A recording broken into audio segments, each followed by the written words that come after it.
Army वाले उस mermaid को पकड़कर एक टैंक में रखकर लोगों को दिखाते हैं। रिन की टांगे टेल मछली की दुम में बदल गई थी, मगर उसका आधा जिस्म इंसान जैसा ही था। पहले हमने देखा कि एक खतरनाक मरमेड जल परी रिन बहन को बचाने जमीन पर आई थी, पर ना बचा सकी। उसे एक लड़के ने मार दिया जिसका नाम जेंडर था। रिन ने ये फैसला किया कि वो जमीन पर ही रहेगी, जहाँ पर उसे बेन से प्यार भी हो गया। इसके बाद रिन को अब समंदर से अजीब अजीब आवाजें आने लगती हैं। इस बात को बेन की दोस्त ने भी महसूस किया था, क्योंकि समुद्री जानवर भी अब जोर जोर से शोर मचाते बाहर आ रहे थे और कुछ तो मर भी जाते हैं। बेन और उसकी दोस्त जब ये देखने जाती है तो वहाँ पर रिन भी थी, जो अब समंदर में जाकर इस बात के बारे में पता करना चाहती थी कि आखिर समुद्री जानवर मर क्यों रहे हैं। बेन और उसकी दोस्त रिन के हाथ पर एक ट्रैकिंग डिवाइस लगाते हैं, ताकि जब वो समंदर में जाए तो ये उस पर नजर रख सके। मगर जब रिन समंदर में जाती है तो वहाँ पर एक मरी हुई मरमेड को देखती है और अचानक उसे समंदर में इतनी जोर से आवाज सुनाई देती है कि भागकर वो जंगल में आ गई थी, जहाँ पर उन्हें रिन का साथी और एक मरी हुई मरमेड दिखाई देती है। रिन का साथी बहुत ज्यादा जख्मी था। बेन उसे हेलन के पास ले जाता है, मगर वहाँ पर हेलन के पास और भी मरमेड्स थी, क्योंकि सारी मरमेड्स समंदर से बाहर आ गई थी, क्योंकि उनका वहाँ पर रहना बहुत मुश्किल हो रहा था।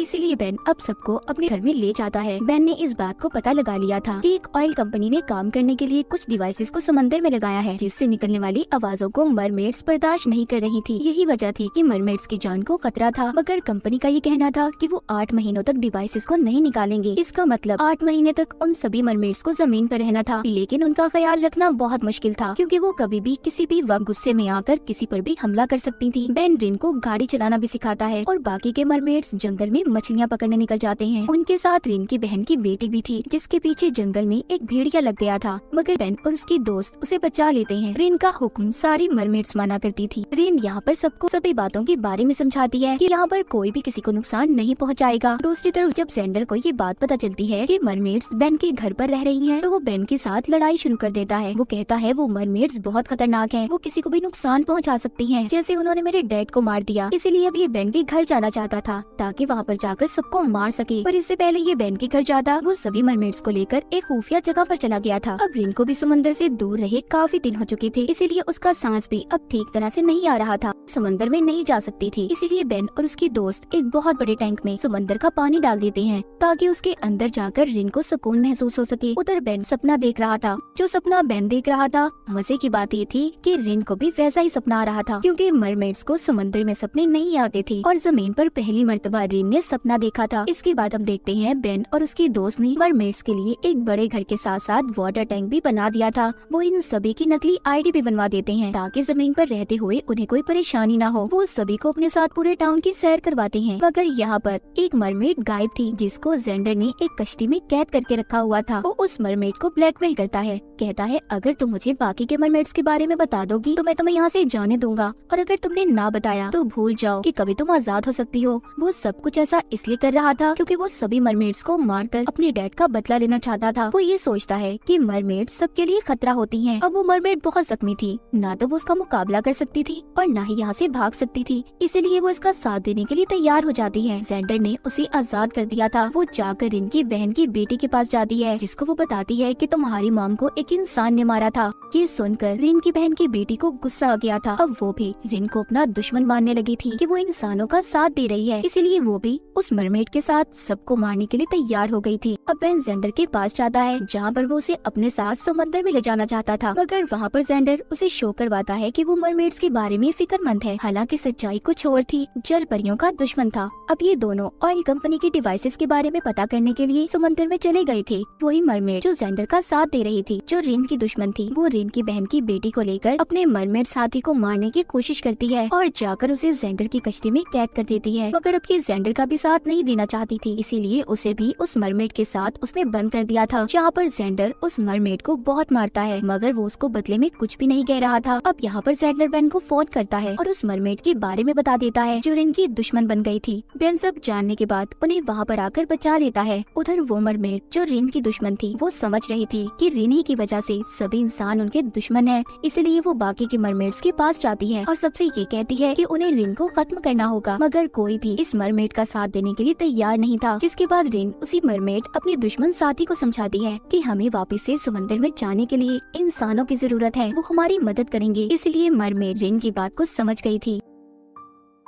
दूसरी तरफ जेंडर एक लड़की जिसका नाम निकोल था, उसको अपनी दोस्त बना लेता है, जो अभी टाउन में नई शिफ्ट हुई थी। कश्ती में रिन की बहन की बेटी जोर जोर से चीखें मार रही थी क्योंकि वो जेंडर के पीछे थी। वो उसे मारकर अपनी मॉम यानी रिन की बहन का बदला लेना चाहती थी। तभी वहाँ पर निकोल आती है जो छुपकर उसकी वीडियो बना रही थी और जाकर वो उस वीडियो को देखती है जब आर्मी वालों ने रिन की बहन को पानी के टैंक में कैद किया था। निकोल दरअसल मरमेड्स के बारे में जानना चाहती थी, इसीलिए वो जेंडर से मिली और छुपकर सबका पीछा कर रही थी। जब आर्मी वाले समंदर से बहुत सारी मछलियाँ पकड़ते हैं तो उन्हें समंदर से जेंडर के डैड की लाश भी मिली थी जिनको रिन की बहन ने मार दिया था। इसीलिए पुलिस बेन और जेंडर को पकड़ लेती है क्योंकि जब जेंडर के डैड की मौत हुई थी तो ये उसी कश्ती में थे। अब ये बात ये दोनों जानती थी कि उन्हें रिन की बहन ने मारा था, पर यहाँ पर बेन पुलिस को बयान देता है वो झूठ बोल रहा था। वो कहता है कि उस वक्त गलती से जेंडर के डैड को मैंने मार दिया था। वो ऐसा इसलिए कर रहा था ताकि वो रिन और उसके साथियों को बचा सके, मगर पुलिस वालों को उसकी इस बात पर यकीन नहीं था और वो छानबीन तक बेन को जेल में रखते हैं। उधर हेलन सभी मरमेड्स को दूर पहाड़ों पर ले जाकर छुपा देती है ताकि पुलिस उन तक ना पहुंच पाए। निकोल के बारे में हमें पता चलता है कि उसे आर्मी वालों ने भेजा था ताकि वो मरमेड्स को पकड़कर उन पर रिसर्च कर सके। निकोल अब रिन के पास जाती है और उससे कहती है कि अगर वो आर्मी की मदद करेगी तो आर्मी भी उसकी मदद करेगी। वो रिन से डील कर रही थी कि अगर वो उसके साथ चले तो वो बेन को छोड़ देंगे, इसीलिए रिन उसके साथ जाने के लिए तैयार थी क्योंकि वो बेन को बचाना चाहती थी। मगर निकोल इस बात को रिन को राज रखने का कहती है। रिन बात को मान गई थी, इसीलिए पुलिस वाले भी अब बेन को भी छोड़ देते हैं। जब बेन वापस आता है तो उसे ऐसा लगने लगा था कि आर्मी वालों ने उन पर नजर रखी हुई है। बेन और उसकी दोस्त इस बात को नहीं जानते थे कि बेन की जान रिन ने अपनी जान खतरे में डालकर बचाई थी।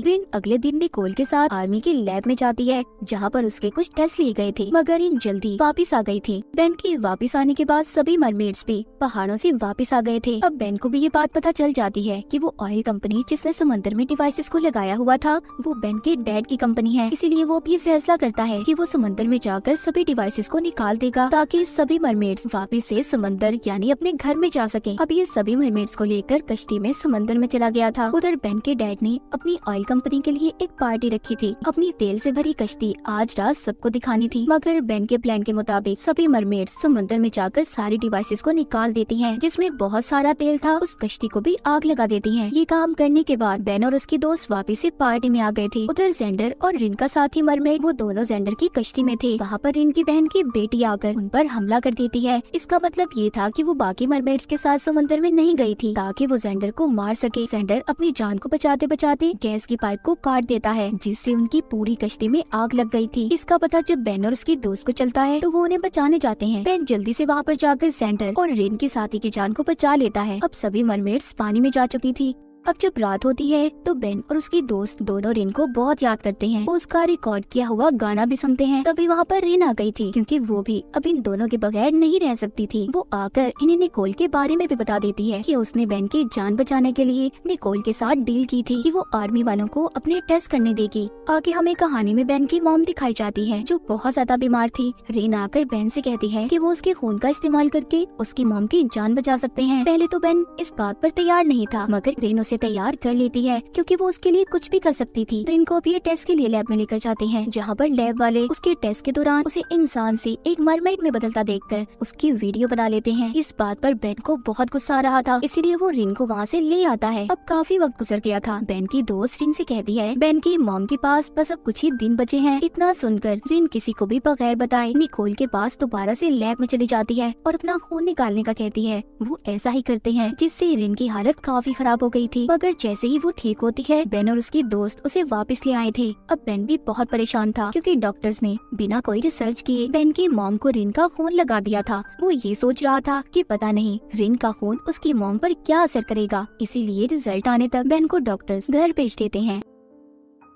वहीं घर पर वो अपनी दोस्तों रिन को शॉपिंग पर ले गया था। शॉपिंग करते हुए रिन अचानक से एक औरत पर हमला कर देती है। पता नहीं उसे क्या हुआ था। घर आकर रिन दोबारा नॉर्मल हो गई थी, मगर कुछ देर के बाद रिन को दोबारा से इतना गुस्सा आता है कि वो बेन को मारने की कोशिश करती है, लेकिन सही वक्त पर बेन की दोस्त ने उसे बचा लिया था। थोड़ी देर बाद रिन को समुद्री जानवरों की आवाजें आती है जिनको वो मारने के लिए भागती है। ये सब देखकर बेन और उसकी दोस्त उसे एक शीशे के टैंक में बंद कर देते हैं। तभी उन्हें निकोल का फोन आता है। वो बताती है कि रिन का खून लेने की वजह से इसका एक हार्मोन ज्यादा हो गया है जिससे रिन को बहुत गुस्सा आ रहा है। तभी बेन को ये भी पता चलता है कि उसकी मॉम रिन का खून लेने के बाद ठीक हो गई हैं और मुकम्मल ठीक होने के लिए उन्हें और खून की जरूरत है। शीशे के टैंक में कैद रिन उस टैंक को तोड़ देती है। बेन के मना करने के बावजूद वो जंगल में चली गई थी। बेन और उसकी दोस्त उसे बहुत ढूंढते हैं मगर वो उन्हें कहीं पर भी नहीं मिलती। यहाँ पर निकोल उनकी मदद करती है और उन्हें बता देती है कि वो कहाँ पर है। जंगल में तीनों रिन को पकड़ने की कोशिश करते हैं मगर रिन बेन की दोस्त के पास जाकर उसे अपना गाना सुनाती है और इसी के साथ रिन नॉर्मल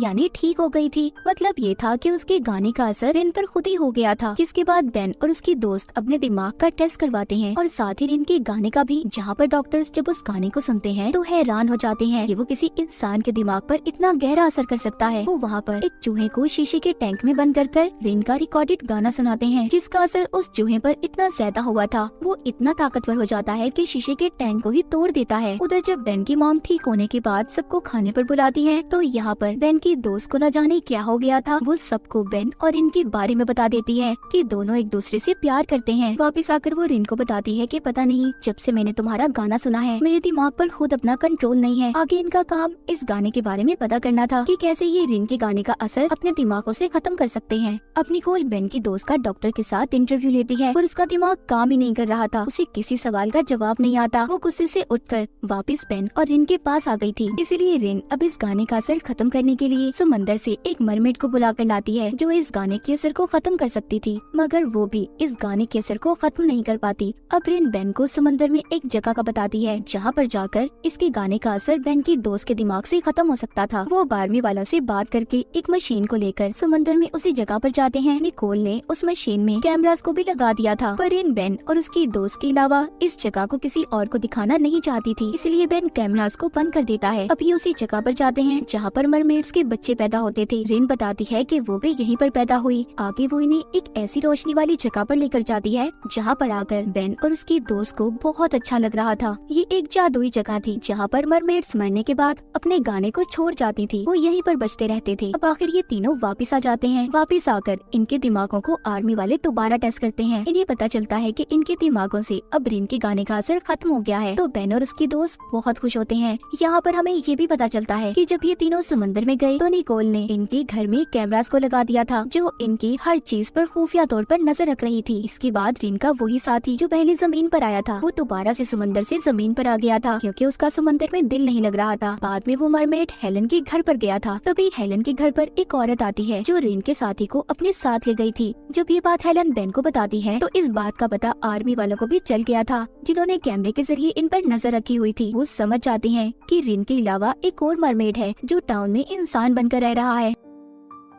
इसके बाद हमें रिन को दिखाया जाता है जिसकी जिल्द अब चमकने लगी थी। इसका मतलब ये था कि ये ऐसा मौसम था जब मरमेड्स बच्चे पैदा किया करती थी मगर इंसानों के फेंके जाने वाले समंदर में केमिकल्स की वजह से बहुत सालों से मरमेड्स ने बच्चे पैदा नहीं किए थे। इसीलिए वो बेन को बताती है कि वो अपने साथी को जो जमीन पर आया है उसे वापिस से समंदर में ले जाएगी ताकि वो बच्चे पैदा कर सके। अब वो ऐसा ही करती है मगर जब वो वापिस आती है तो अभी भी वो मां नहीं बनी थी। इसके बाद हमें कहानी में जेंडर दिखाया जाता है जो एक रिपोर्टर को रिन की बहन की कब्र पर लेकर गया था जहाँ पर वो देखते हैं उसकी कब्र खाली थी। कोई उसकी लाश को निकाल कर ले गया था। जब जेंडर ये बात बेन को बताता है तो वो इस बात का पता करने चुपके से आर्मी के लैब में जाता है जहाँ पर वो रिन की बहन की लाश को देखता है। इन सबके पीछे आर्मी का हाथ था। उधर ही बेन को अपना एक दोस्त भी मिलता है जिसकी याददाश्त जा चुकी थी क्योंकि उसने भी रिन के गाने को सुना था। इसीलिए आर्मी वाले उस पर भी टेस्ट कर रहे थे। आगे रिन को भी ये बात पता चल जाती है कि बेन उसी इंसान की फैमिली से है जिसने अपनी बीवी को बचाने की खातिर सभी मरमेड्स को मारा था और तब से ही मरमेड्स इंसानों को अपना दुश्मन समझने लगी थी। रिन बेन पर बहुत नाराज होती है इसीलिए वो गुस्से में जंगल में चला गया था। अब पीछे बेन की दोस्त रिन को समझाती है कि बेन उन लोगों जैसा नहीं है जो किसी की भी जान लेगा। सब समझने के बाद रिन बेन से माफी मांग लेती है। बेन और उसकी दोस्त ये फैसला करते हैं कि रिन के सेल्स को वो एक मरमेड के साथ मिलाकर दोबारा से उसके जिस्म में डाल देंगी जिससे रिन माँ बन सकती है। अभी ऐसा ही करते हैं मगर रिन के सेल्स लेने के बाद बेन उन्हें अपने पास ही रखता है क्योंकि वो आर्मी वालों पर यकीन नहीं करता था। हेलन रिन को अब अपने एक डॉक्टर के पास लेकर जाती है जिसने रिन का इलाज करना था। वो डॉक्टर रिन को एक बाथ टब में बिठा देती है जिसमें समंदर का पानी था। रिन की टांगे टेल मछली की दुम में बदल गई थी मगर उसका आधा जिस्म इंसान जैसा ही था। लेकिन यहाँ पर हेलन की डॉक्टर ने भी भी एक धोखा दिया था। वो रिन के सेल्स को किसी और लड़की के जिस्म में डाल देती है, जिसके बारे में अभी तक कोई भी नहीं जानता था। इसके बाद कहानी में हम एक रिपोर्टर को देखते हैं जो रिन की मरमेड्स में बदलने की तस्वीरें लेना चाहता था। इसीलिए वो रिन के पास आता है, जहाँ पर रिन बेड पर बेहोश थी। वो उसे उठाकर अपने साथ ले गया था। ये बात बेन और उसके दोस्त को भी पता चल जाती है, मगर जब तक वो रिपोर्टर रिन को गाड़ी में ले जा चुका था। जब गाड़ी में रिन को होश आता है तो वो उस रिपोर्टर को धक्का देती है, जिससे गाड़ी समंदर में गिर गई थी। वहीं पर बेन आकर उन दोनों को बचा लेता है। उसे ऐसा लग रहा था कि रिपोर्टर उसका राज किसी को नहीं बताएगा कि वो एक मरमेड है, मगर वो रिपोर्टर रिन की ली हुई तस्वीरें टीवी पर चला देता है, जिससे अब पुलिस और आर्मी वाले सब रिन के पीछे थे। बेन और उसके दोस्त रिन की जान बचाते हुए उसे एक खुफिया जगह पर ले जाते हैं। वो 2 महीने तक उसी गुफा में रहते हैं, क्योंकि पूरे टाउन में आर्मी ने कब्जा कर लिया था और सब लोग बस रिन को ही पकड़ना चाहते थे। ये रिन को लेकर बॉर्डर पर जाकर दूसरे मुल्क में जाना चाहते थे, मगर जब ये बॉर्डर पर पहुँचते हैं तो वहाँ पर पहले ही से आर्मी वाले मौजूद थे। उधर हेलन और उसकी फैमिली के लोगों को भी पकड़ लिया गया था और उन पर अजीबोगरीब टेस्ट किए जा रहे थे। अब बेन सेंडर के साथ मिलकर एक मरमेड को पानी से पकड़कर आर्मी वालों को दे देता है, ताकि आर्मी वालों को लगे कि अब कोई मरमेड उनके पास नहीं है। जहाँ पर वो आर्मी वाले उस मरमेड को पकड़कर एक टैंक में रखकर लोगों को दिखाते हैं और उस पर बुरी तरह से एक्सपेरिमेंट कर रहे थे। अब जब बेन बॉर्डर को पार करने की कोशिश कर रहा था तो उन्हें पकड़ लिया जाता है, जहाँ पर बेन की दोस्त को गोली लगी थी। बेन और रिन को पकड़ लिया गया था। तभी बेन अपने ख्यालात से बाहर आ जाता है। इसका मतलब ये था, ये सब सोचकर उसने उस रिपोर्टर को पानी से बाहर निकाला ही नहीं था। यानी कि बेन ये सोच रहा था कि अगर उसने उस रिपोर्टर की जान बचा ली तो वो ऐसा ही करेगा। इसीलिए वो उसे गाड़ी में ही मरने के लिए छोड़ देता है, ताकि उसकी वजह से रिन का राज कभी किसी को पता ही न चल पाए। कहानी के आखिरी सीन में बेन, उसकी दोस्त और रिन को दिखाया जाता है, जो तीनों हंसी खुशी अपनी जिंदगी गुजार रहे थे। और इसी के साथ सीजन 2 की कहानी यहीं पर खत्म हो जाती है।